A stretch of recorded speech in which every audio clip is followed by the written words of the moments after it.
Hello guys, welcome to Voice. இன்னைக்கு நம்ம பார்க்க போறது I guilt the main player manhwa சீரிஸோட பார்ட் 3. இதுக்கு முன்னாடி சாப்டர்லாம் யாராச்சும் பார்க்காம இருந்தீங்கன்னா மறக்காம போய் பார்த்துட்டு வந்துருங்க. பார்த்தவங்க இந்த வீடியோ கண்டினியூ பண்ணுங்க. நாளையில இருந்து தினைக்கும் 2 வீடியோ போடலாம்னு யோசிச்சு வச்சிருக்கேன். நீ யோசிச்சு மட்டும் தான் வைப்ப, போட மாட்டேன்னு யாராச்சும் சொன்னீங்கன்னா இன்னைக்கு நைட் ஸ்கெடியூல் போட்டு விடுறேன். பார்த்துட்டு சரி, நான் வளவலன்னு பேச விரும்பல, கசகசன்னு பேசாம நம்ம வீடியோக்குள்ள போயிடலாம்.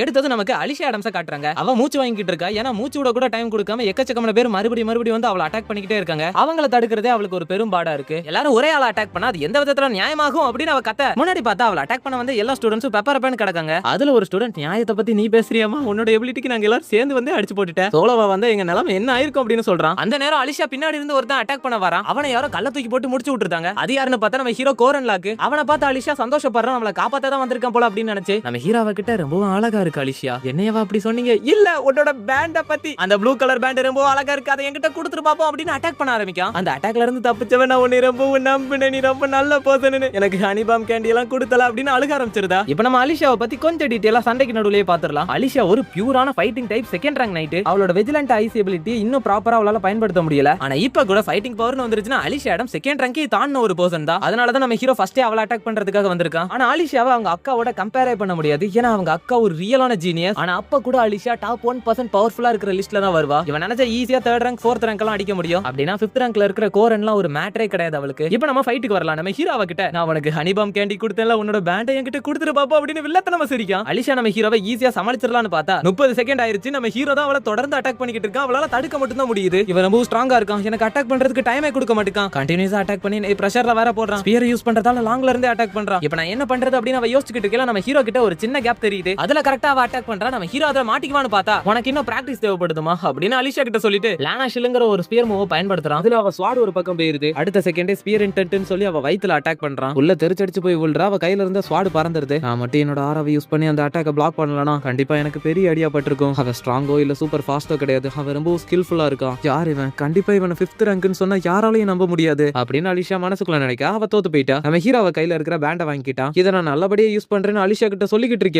பின்னாடி ஒரு பயங்கரமான சவுண்ட் கேக்குது. நம்ம ஹீரோ திரும்பி பார்த்தா ஒரு கிரேட் ஸ்வாட் நம்ம ஹீரோ அட்டாக் பண்ணுது. அத நம்ம ஹீரோ பிளாக் பண்ணிருந்தான். அந்த ஸ்வாட பார்த்த நம்ம ஹீரோ இது அவன் தானே அப்படின்னு சொல்லிட்டு பார்க்கான். அதுதான் ட்ரான் வாஸ்கி. இவனும் ஒரு செகண்ட் ரேங்க் தான். நம்ம ஹீரோ அட்டாக்க தடுத்ததை பார்த்து ஆச்சரியமா இருக்கு. ஒரு 5th ரேங்க் என்னோட அட்டாக்கே தடுத்துட்டியா? சரியாத விடு, உங்ககிட்ட இருக்க ப்ளூ கலர் பேண்ட் எனக்கு வேணும் அப்படின்னு சொல்றான். நம்ம ஹீரோ மனசுக்குள்ள இவனை மீட் பண்ணணும்னு ஆசையே படலையே. வர்ற வழியில பல பேரை பொழந்திருக்கான். ஆனா அவனுக்கு ஒரு ஸ்கிராச்சும் பட்டம் எனக்கு தெரியலையே. இவன் அலிஷாவோட கொஞ்சம் டிஃபரெண்டான பர்சன் தான் அப்படின்னு சொல்லி நினைச்சிட்டு இதை நான் பண்ணுவேன்னு எதிர்பார்க்கல. ஆனா இந்த மாதிரி சூழ்நிலையில ஓடுறதா நல்லதே அப்படின்னு சொல்லிட்டு ஓடி போக ஆரம்பிச்சிருந்தான். அவன் கூட சண்டை போட்டு எனக்கு எந்த ஒரு பலனும் இல்ல அப்படின்னு மனசுக்குள்ள நினைச்சுக்கிட்டு இருக்கான். அந்த ட்ரான் வாஸ்கிக்கு ஒன்னும் புரியல. அவன் வாயில ஏதோ வச்சிருக்கானே அப்படின்னு பாக்கா. இப்பதான் அந்த பைத்தியக்காரன் நம்ம ஹீரோவோட வாயில அலிஷாவோட பேண்ட் இருக்கிறதே நோட் பண்றான். அது ப்ளூ கலர் பேண்ட் தானே அப்படின்னு அவன் கண்ணுல ஒரு வெறி வருது. நம்ம ஹீரோவை துரத்த ஆரம்பிக்கான். அவன் கிட்ட இருக்கிற எல்லா மேஜிக் ஸ்வார்டு நம்ம ஹீரோவை ஃபாலோ பண்ணுது. அலிஷா நம்ம ஹீரோவை ஃபாலோ பண்ணி ஓடி வந்துகிட்டு இருக்கா. நீ ஆமா என்னைய ஃபாலோ பண்ற? நம்ம ஹீரோ கேட்டா எனக்கு சாக விருப்பம் இல்ல, எனக்கு வெளியே போற பாதை தெரியாது அப்படின்னு சொல்றா. அதுக்கப்புறம் நம்ம ஹீரோ கண்டினியூஸா ஓடிக்கிட்டு இருக்கா. சண்டை போடுறதுல எந்த ஒரு பாயிண்ட்டும் இல்ல. இந்த பேண்டை மட்டும் கொண்டுகிட்டு நான் கேபினுக்கு போயிட்டேன்னா என் வேலை முடிஞ்சு அப்படின்னு நினைச்சுக்கிட்டு நம்ம ஹீரோ கேபின் முன்னாடி பார்த்தா அந்த இடத்துல கர்னல் லுடன் இருக்கான். அவன் ஒரு கோலம் சாசரர். அவனும் செகண்ட் ரேங்க் தான். கோலமை வச்சுக்கிட்டு வர்றவங்களுக்காக வெயிட் பண்ணிக்கிட்டு இருக்கான். அலிஷா அதை பார்த்துட்டு எக்ஸிட்டை பிளாக் பண்றதெல்லாம் அன்ஃபேர் அப்படின்னு சொல்றா. இப்போ நம்ம ஹீரோக்கு வேற வழியே இல்ல. முன்னாடி கர்னல் பின்னாடி ட்ரான். சண்டை போட்டு தான் ஆகணும். சண்டையை அவாய்ட் பண்ண முடியாது இந்த மாதிரி சிச்சுவேஷன்ல. சோ சண்டை போடுற பொசிஷன்ல நம்ம ஹீரோ நிக்கான். அதை பார்த்து அலிஷா ஆச்சரியப்படுற. எப்படி இவன் 2 செகண்ட் ரேங்கர்ஸ் கூட அட் அ டைம்ல சண்டை போடுவான் அப்படின்னு சொல்லி என்னால அவாய்ட் பண்ண முடியலனா அவங்கள ஃபேஸ் பண்ண வேண்டியதான் அப்படின்னு நம்ம ஹீரோ சொல்ல சண்டை ஸ்டார்ட் ஆகுது. அப்படியே சீன் கட் ஆகுது. சாயந்தரம் யாரோ கேபினோட கதவை தட்டுறாங்க. அடவே முதல் வந்தாச்சு, யார் அது அப்படின்னு கதவை திறந்தா நம்ம ஹீரோ நான் தாங்க கோரன் லாக்னு 3 ப்ளூ கலர் பேண்டை வாயில கவிக்கிட்டு இருக்கான். என்னோட பிரைஸ் நான் சூஸ் பண்ணலாமா நம்ம ஹீரோ கேட்க 3 ப்ளூ கலர் பேண்டா கொண்டு வந்திருக்கேன், உண்மையிலே இம்ப்ரெசிவ் தான்ப்பா அப்படின்னு அவர் சொல்லிட்டு இருக்காரு. நம்ம ஹீரோ அதுக்கு நான் லக்கின்னு சொல்லலாம், அந்த வார்த்தை கரெக்டா இருக்கும் அப்படின்றான். இப்ப கொஞ்ச நேரத்துக்கு முன்னாடி அந்த சண்டையை காட்டுறாங்க. கோர்னலோட நம்ம கோலம் உடைஞ்சு படுத்து கிடக்கான். ரானோட ஸ்வாட் எல்லாம் தரையில சொருவிக்கிட்டு இருக்கு. இப்பதான் அலிஷா நம்ம கிட்ட சொல்ல ஆரம்பிக்கா என்ன நடந்துச்சுன்னு. ரானோட மேஜிக் ஸ்வாட ஃபுல் ஃபோர்ஸ்ல யூஸ் பண்ணல. நம்ம ஹீரோ அவன் ஸ்பியரை யூஸ் பண்ணி அந்த ஃபோர்ஸோட அந்த ஸ்வாட தரக்குள்ள அமைக்கிருக்கான். இன்னும் சில மேஜிக் ஸ்வாடோட அட்டாக்க டாச் பண்றது மூலமா அந்த கோலம் மேல படுற மாதிரி பண்ணிருக்கான். அதுல காண்டாயி அந்த கோலம் யூஸ் பண்ணி கோர்னல் அட்டாக் பண்ணா ரானுக்கு பின்னாடி போய் ஒளிஞ்சிருக்கான். இதனால அவங்க 2 பேத்துக்குள்ளேயும் சண்டை வந்துருது. அந்த கேப்பை பயன்படுத்தி அவங்க 2 பேத்தோட பேண்டையும் உருவிட்டான். இதை பார்த்து அலிஷா ரொம்ப இம்ப்ரெஸ் ஆகுறா. அவளுக்கு அவங்க அக்கா சண்டை போடுறத பாக்குற மாதிரியே ஃபீல் ஆகுது. நம்ம ஹீரோ அலிஷா கூட சண்டை போடையில ஒரு வார்த்தை சொல்லியிருப்பான். உனக்கு பிராக்டிஸ் பார்த்தல உன்னோட டேலண்டே நீ ரொம்பவும் நம்பி இருக்க அப்படின்னு. அதை யோசிச்சு பார்த்தவ நானும் இதுக்கு மேல ஹார்ட் ஒர்க் பண்ண போறேன்னு சொல்றா. ரானுக்கு ஒன்னும் புரியல. நான் எப்படி தோத்து போனேன்னு முழிச்சுக்கிட்டு இருக்கான். நம்ம ஹீரோ கர்னலை பார்த்து கோலம்ஸ் எல்லாம் ஈஸியான டார்கெட், ஸ்மாலான ஆப்போனன்ட்டுக்கு. இதுவே நான் உன்னோட இடத்துல இருந்தேன்னா எனக்கு அசிஸ்ட் பண்ற மாதிரி ஒரு ஃப்ரெண்டை நான் கூட வச்சிருப்பேன். கர்னல் அதை கேட்டுட்டு எனக்கு ஃப்ரெண்டே இல்ல அப்படின்னு கதறிட்டு குட் லக் அப்படின்னு அப்படின்னு சொல்லிட்டு மனசுக்குள்ள மதர் பாத்தர் நான் எப்படி தோத்து போனேன் அப்படின்னு கதறா. நரேட்டர் பேசுறாப்ல அன்னைக்கு 3 நேம்டு பிளேயர்ஸ் நம்ம ஹீரோ கிட்ட தோத்தாங்க. ஆனா கோரன்லாம் கதை சுத்தமா கண்டுக்கல. இதே நேரம் ஹண்டிங் கிரவுண்ட்ல ரொம்ப ஸ்ட்ராங்கான ஒரு பர்சன் இன்னொரு ஆளு கூட சண்டை போட்டுக்கிட்டு இருந்தா. அது யாருன்னு பார்த்தா மாரியேட். அவ யூல் கூட சண்டை போட்டுக்கிட்டு இருக்கா. யூல் ஒரு ஃபாரஸ்ட் மேஜிக்லாம் யூஸ் பண்ணி அட்டாக் பண்ற பொண்ணு. என்னதான் அவ செகண்ட் ரேங்க் பவர்ஃபுல்லான பொண்ணா இருந்தாலும் மாரியேட் அளவுக்கு அவ பவர்ஃபுல் கிடையாது. மாரியேட் அவளோட வாட்டர் மேஜிக்க பயங்கரமா எடுத்து யூல் அட்டாக் பண்ண தயாராகிறா. அத பார்த்தே புள்ள ஜர்க் ஆயிருதா. இப்ப மர்காபா அகாடமியோட கிரேட்டஸ்ட் மேஜான மாரியேட் டொனால்ட் அவளோட வாட்டர் அட்டாக்க நம்ம யூல் மேல பயன்படுத்த புள்ள பதபதன்னு நனைஞ்சு அழுக ஆரம்பிக்கா. யூல் கிட்ட வந்து மாரியேட் நீ தான புதுசா வந்த ட்ரையாட் ஸ்டூடெண்ட், என்னோட பேரு மாரியேட், உன்னோட பேர் என்ன அப்படின்னு சமாதானப்படுத்த ஆரம்பிக்கா. அவ யூல்னு சொல்றா. அப்ப மாரியேட்டோட மூஞ்சி மாறுது. பின்னாடி யாரோ நிக்கிறத அவ கவனிக்கிறா. திரும்பி உன்னோட பேர் என்ன அப்படின்னு கேட்கா. அது யாருன்னு பார்த்தா நம்ம ஹவுரனு.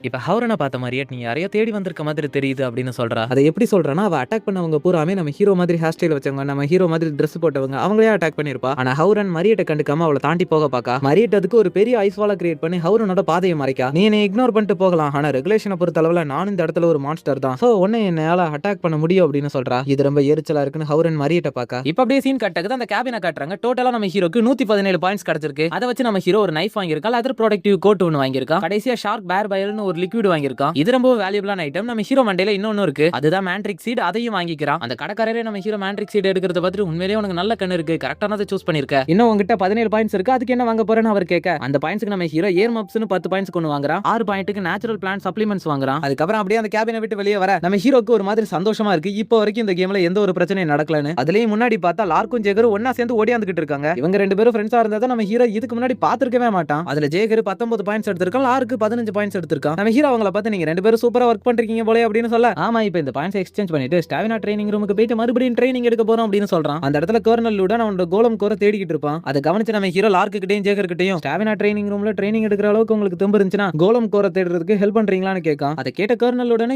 என்னது அப்படின்னு சொல்லிட்டு திரும்புறான். அது உனக்கு முக்கியமானது தானே, நாங்க உனக்கு ஹெல்ப் பண்றோம் அப்படின்னு நம்ம ஹீரோ சொல்ல, அதெல்லாம் ஒன்னும் பிரச்சனை இல்ல, நானே தேடிக்கிறேன் அப்படின்னு நம்ம சொல்றான். அதுக்கு நம்ம ஹீரோ இந்த மாதிரி நேரத்துல நீ நன்றி சொல்லணும், இப்படி எல்லாம் பேசக்கூடாதுன்றதான். பாஸ்ட் லைஃப்ல நம்ம ஹீரோ கர்னல் லூடன் கூட நிறைய ஒர்க் பண்ணிருப்பான். அவனை நம்ம ஹீரோ ஒரு ஃப்ரெண்ட் மாதிரி தான் பார்க்கான். இப்போ நமக்கு ஒவ்வொரு ஆட்களையா காட்டுறாங்க. செகண்ட் ரேங்க் மேஜி கர்னலுடன் அவனோட கோலம் கோர ரெக்கவர் பண்ணிருக்கான். Second rank night Alicia Adam அவளுக்கு அடிபட்டிருக்கு. செகண்ட் ரேங்க் நைட் ட்ரான் வாஸ்கி அவனோட ஃபைட் பண்றதுக்கான பொருட்களை இழந்துட்டு உட்கார்ந்துகிட்டு இருக்கான். செகண்ட் ரேங்க் மேஜி டிராட் யூல் செத்துட்டாளா அப்படின்னு நம்ம ஹீரோ பார்க்க, நான் எதுக்கு இப்படி முட்டாத்தனமா யோசிச்சுட்டு இருக்கேன், மரியட் கொஞ்சம் மோசமா இவள அடிச்சிட்டா அவ்வளவுதான். யூல கைத்தாங்களா நம்ம ஹீரோ கூட்டு போய்கிட்டு இருக்கல, காட்டுக்குள்ள பயங்கரமா சவுண்ட் கேக்குது. அங்க என்ன நடக்குன்னு நம்ம ஹீரோக்கு தெரியல. அந்த காட்டுக்குள்ள இருந்து எக்கச்சக்கமான அனிமல்ஸ் வெளியே ஓடியாருது. மரியட் ஓடு அப்படின்னு யூல் சொல்றா. நம்ம ஹீரோக்கு அதை கேட்டுட்டு ஒண்ணுமே புரியல. இப்போ ஒரு பேக்ரவுண்ட் வைஸ் மரியட்டை பொறுத்தளவுல நேச்சுரலாவே அவளுக்கு டேலண்ட் இருக்கு, மேஜிக் அண்டர்ஸ்டாண்ட் பண்றதுல எக்கச்சக்கமா மானவும் வச்சிருக்கா. இது வரைக்கும் அவ ஃபெயிலியரை சந்திச்சதே கிடையாது. மக்கள் எல்லாரும் கண்டிப்பா அவ ஃபியூச்சர்ல மேடம் ஜோசபின் அளவுக்கு பெரிய மேஜா ஆவான்னு எதிர்பார்க்கறாங்க. அவ உண்மையிலே ஒரு ஜீனியஸ். மரியட்டுக்கு ஹண்டிங் கிரவுண்டுங்கிறது பிளே கிரவுண்ட் மாதிரி. அவ இந்த இடத்துல பண்றது பூரா அவளோட ஜூனியர்ஸோட growthக்காக தான். ஒரு சீனியரா அவளோட கடமையை பண்றா. இப்ப மரியட்டை காட்டுறாங்க. பயங்கரமா அடிபட்டிருக்கு புள்ளைக்கு. ஹவுரன் விடாம எகிரி வந்து மரியட்டை அட்டாக் பண்ண பாக்கா. அதை கவனிச்ச மரியட் ஐஸை யூஸ் பண்ணி அவளை அட்டாக் பண்றா. ஆனா அந்த அட்டாக்லாம் ஹவுரனை எதுவுமே செய்யல. சோ டக்குன்னு ஒரு ஐஸ் வாலை கிரியேட் பண்றா. சோ எந்த மாதிரி மேஜிக் நான் பயன்படுத்திட்டோம் அப்படின்னு மரியட் யோசிச்சுக்கிட்டு இருக்கேன். ஹவுரன் அந்த ஐஸ் வாலை உடைக்க பாக்கா. இந்த இடத்துக்கு வரதுக்கு முன்னாடி மரியட் ப்ரொஃபசர் கிட்ட இன்டர்மீடியட் லெவல் மேஜிக்கை தாண்டி நான் பயன்படுத்த மாட்டேன்னு சொல்லிருப்பா. ஆனா ஹவுரன் கூட சண்டை போட ஆரம்பிச்சதுக்கு அப்புறம் அவ எப்போவோ அட்வான்ஸ் லெவல் மேஜிக்கை பயன்படுத்த ஆரம்பிச்சிட்டா. அப்ப கூட அவளால ஹவுரனை தடுக்க முடியல. ஐ மீன் அவ ஃபுல் பவரை யூஸ் பண்ணியுமே ஹவுரனை தடுக்க முடியல. இப்ப அந்த ஐஸ் வாலை உடைச்சிட்டு மரியட்டோட வயிற்றுல ஒரு ஏத்துறா. அடிவாங்கின ஃபோர்ஸ்ல மரத்துல போய் முட்டி அவ வாயில இருந்து ரத்தமே வர ஆரம்பிச்சிருது. மரியட் டிராமடைஸே ஆயிருந்தா. என் கிட்ட வராத அப்படின்னு சொல்றா. இப்ப அவ கண்ணு முன்னாடி இருக்கிறது ஒரு நேச்சுரல் டிசாஸ்டர், அதுவும் ஹியூமன் ஃபார்ம்ல. மரியட் ஹவுரனை பார்த்து என் கிட்ட வராதன்னு கத்திக்கிட்டே அவளோட பவரை யூஸ் பண்ண போகல. அந்த இடத்துக்கு மிஸ் ஜோசபினா அவங்க ஸ்பெஷல் மேஜிக்கை பயன்படுத்தி வந்திருந்தாங்க. மரியட் நீ நல்லா தானே இருக்க அப்படின்னு அவங்க கேட்க, ஆமா அப்படின்னு சொல்லிட்டு அவன் மயங்கி விழுந்துருதா. ஆனா அவன் நிலைமையை பார்த்த மிஸ் ஜோசபினாக்கு என்ன நடந்திருக்குன்னு புரியுது. இவன் நம்ம ஹீரோ பேச ஆரம்பிக்கான். அன்னைக்கு ஹண்டிங் கிரவுண்ட் ட்ரைனிங் பிராக்டிஸ் நம்ம நினைச்சு பார்க்காத நிறைய விஷயங்கள் நடந்து கடைசியில முடிவுக்கு வந்துச்சு. ஹையஸ்ட் பாயிண்ட்ஸ் வச்சிருந்தது 5th ரேங்க் ஸ்டூடெண்ட் ஆன நான் தான். மரியட்டை தோக்கடிச்சதுனால ஃபர்ஸ்ட் இயர் எஸ் ஹவுரனா இருந்தா. இப்ப ஹாஸ்பிட்டல்ல காட்டுறாங்க. மரியட்டை பாத்துக்கிட்டு இருக்கான் நம்ம ஹீரோ. ஒரு செகண்ட் விஷயத்தை கேள்விப்பட்டது பயந்தே போயிட்டேன். Marriott pass awaken ஆயிருவாளோன்னு. ஆனா இப்போதைக்கு அவன் நல்லபடியா தான் இருக்கா. ஸ்டோரி ஒரிஜினல் பிளாட் படி தான் போகும்னு நினைக்கிறேன். இதுக்கு மேல இதை பத்தி கவலைப்பட வேண்டாம், இன்னும் 3 வாரத்துக்கிட்ட இருக்கா அவைக்கன் ஆகிறதுக்கு அப்படின்னு சொல்லி நினைச்சவன் அந்த இடத்த விட்டு கிளம்புறான். எல்லா விஷயத்தையும் ப்ரிப்பேர் பண்றதுக்காக இப்போ ஹண்டிங் ஃபாரஸ்ட்ல காட்டுறாங்க. நம்ம ஹீரோ இங்க ஒரு உயிரினத்தை மீட் பண்றதுக்காக வந்திருக்கான். பையன் கண்ணுல ஐ டிராப்ஸ் போட்டு பொய்யான அழுகையை வர வைக்கும். அதுக்கப்புறம் அவன் கையில வச்சிருந்த மேட்ரிக் சீட தெரியாதனமா தண்ணிக்குள்ள போடுற மாதிரி போட்டுட்டு, ஐயோ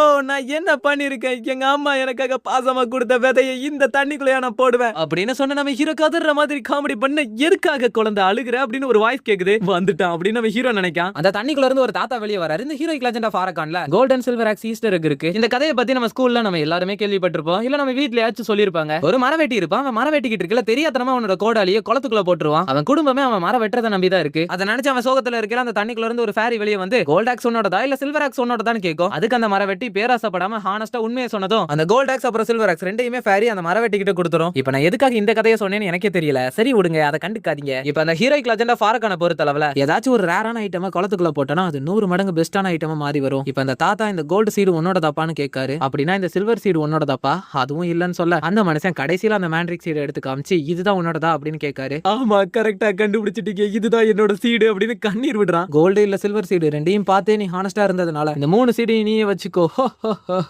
நான் கிளம்புறேன் அப்படின்னு சொல்லிட்டு அந்த மனுஷன் மறைஞ்சு போறாப்ல. பார்த்து போயிட்டு வாங்கன்னு அவர் போற வரைக்கும் வழி அனுப்பி வச்சுட்டு எல்லாம் கிடைச்சிருச்சு, எல்லாம் எனக்கு தான் அப்படின்னு கத்துறான். இப்போ நம்ம ஸ்டாண்டர்ட் மேண்ட்ரிக் சீடு எடுத்துக்கிட்டோம்னா அதை யூஸ் பண்ணி நம்ம மானாவை இம்ப்ரூவ் பண்ண முடியும். ஆனா கோல்டன் சில்வர் சீட்ஸ்க்கு ஸ்பெஷல் எஃபெக்ட்ஸ் இருக்கு. அதுக்காக தான் அந்த சீடு போன லைஃப்ல சில்வர் சீடை நம்ம ஹீரோ சாப்பிட்டிருப்பான், கோல்டு சீடை பார்க் சாப்பிட்டிருப்பான். ஆனா இந்த வாட்டி எல்லாம் எனக்கு தான் அப்படின்னு நம்ம ஹீரோ சிரிக்கான். அப்படியே சீன் கட்டக்குது. நம்ம ஹீரோ இப்போ மர்காபா அகாடமிக்கு ரிட்டர்ன் ஆகுறான். மரியட் ஸ்பெஷல் வாம்பயர் பாஸா அவைக்கன் ஆகிறதுக்கு இன்னும் 3 வாரம் டைம் இருக்கு. ஒரிஜினல் ஸ்டோரி படி பார்த்தா ஜாண்டோங்கிற ஒரு கொலகார வாம்பயரால தான் மரியட் அவைக்கன் ஆவா. அதுக்கு முன்னாடி நம்ம ஹீரோ முடிஞ்ச அளவுக்கு ஸ்ட்ராங் ஆகணும். அதே மாதிரி ஒரு டீமையும் அவளை காப்பாத்துறதுக்காக ஃபார்ம் பண்ணணும். இப்போ மரியட்டோட ரூமை காட்டுறாங்க. அவ பொறுமையா எந்திக்கிறா. அவ எந்திச்ச சவுண்ட கேட்டு அவ ரூம் மட்டும் எந்திக்கா. மரி இப்போ உனக்கு கொஞ்சம் பரவாயில்லையா, அந்த ஃபர்ஸ்ட் இயர் கொஞ்சம் ஓவரா பண்ணிட்டா, நீ கொஞ்சம் ரெஸ்ட் எடு அப்படின்னு சொல்றா. ஆனா மரி கம்மன் இருக்கா. அப்படியே நம்ம ஹீரோ பக்கம் காட்டுறாங்க. கண்டிப்பா நான் மரியட்டை காப்பாத்துவேன் அப்படின்னு சொல்றான். அதுக்கு முன்னாடி அலிஷா கூட ட்ரைனிங் பண்ணணும், டிரான் வாஸ்கி என்னோட எம்ப்ளாயா மாத்தணும், பிரையாட் யூல கன்வின்ஸ் பண்ணி மரியட்டை காப்பாத்துறதுக்கு ஹெல்ப் கேட்கணும், கடைசியா கோலம் சாசரர் கவர்னர் லூடன் கூட ஃப்ரெண்ட் ஆகணும். என்னோட பிளான் பெர்ஃபெக்ட்டா இருக்கு. இந்த டீமை மட்டும் நான் ப்ரிப்பேர் பண்ணிட்டேன்னா ஃபர்ஸ்ட் பாஸை ஈஸியா சமாளிச்சிடலாம், எந்த விஷயமும் தப்பா போகாத வரைக்கும். அப்படியே மரியட்டை காட்டுறாங்க. அவ கண்முழிக்கா. அவளோட ஃப்ரெண்டை பார்த்தவ எனக்கு தாகமா இருக்குன்னு அவ கழுத்தை கடிக்க போறா. அந்த இடத்துல இந்த சாப்டர் முடியுது. நம்ம ஹீரோ எதிர்பார்த்த மாதிரி இல்லாம மரியட் சீக்கிரமாவே அவைக்கன் ஆயிட்டா. இது நம்ம ஹீரோக்கு தான் பிரச்சனை. ஏன்னா அடுத்த 3 வாரத்துக்குள்ள தான் இந்த டீமை ப்ரிப்பேர் பண்ணலாம் நம்ம ஹீரோ யோசிச்சிருப்பான். இதுக்கப்புறம் அவன் என்ன பண்ண போறான்னு அடுத்தடுத்த சாப்டர்ல பார்க்கலாம். மறக்காம நம்ம சேனலை சப்ஸ்கிரைப் பண்ணி வச்சுக்கோங்க. Ta ta bye bye, see you.